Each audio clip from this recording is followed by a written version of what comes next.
alliance. NATO and the OSCE are Euro-Atlantic entities, and they feel a dire crisis of NATO.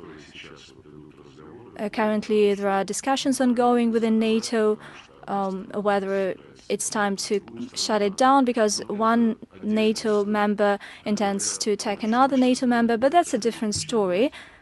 And around Greenland, there is an ongoing discussion, and one could have hardly imagined anything like that some time ago.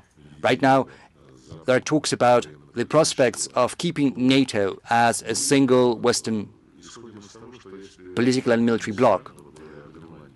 Speaking about Greenland, we believe that if the Western countries want to deal this way with Greenland, but as for us, in all our dealings with the global majority, with the global south, with everyone who is interested in talking to Russia, in talking about mutually beneficial projects, we'll speak with these countries based on such principles as equality. We would like to use ubiquitously the general norms of international law, but the most important principles include equality, mutual respect, as well as a quest for a balance of interests. These are indefeasible principles that are applied to international affairs, whatever you call that, international law, or if you dub it any other name.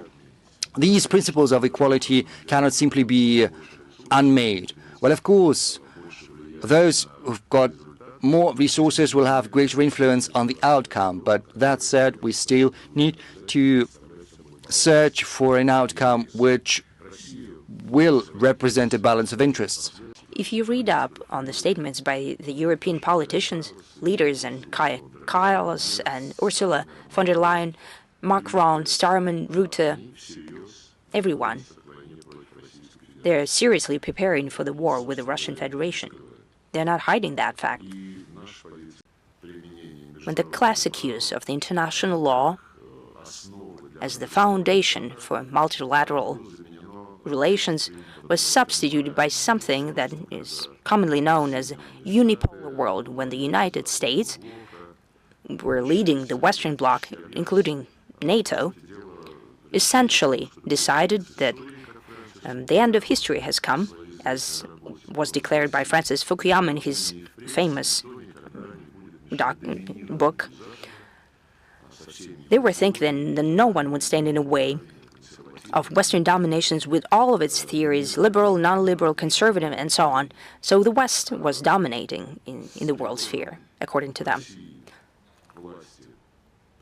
When President Putin came to power in the Russian Federation as the outcome of the election in 2000, the situation started to change. Rather, the situation was shifting towards the revision of this very unambiguous Western approach to the world order. And Russia, in the odds with President Putin, started to become aware of its place in the world arena. It started to bring back its identity and started to restore it with the full respect of its 1,000 years of history, traditions, principles, friends. Talking about other tracks of our interaction with the US, it also includes Ukraine, naturally, and we value that under Trump, the US became the only country that not only expressed the understanding and taking into account the interests of the Russian side, but also came up with the solutions. They took into account the root causes of the current crisis. We welcome such an approach, and we believe that it is completely justified in Alaska, in Anchorage, on the 15th of August last year, and President Putin has repeatedly stated it publicly. We welcomed the proposals that were submitted by Washington prior to the meeting in Alaska, and we do hope up until now that this understanding is still in place. Subscribe to One India and never miss an update. Download the One India app now.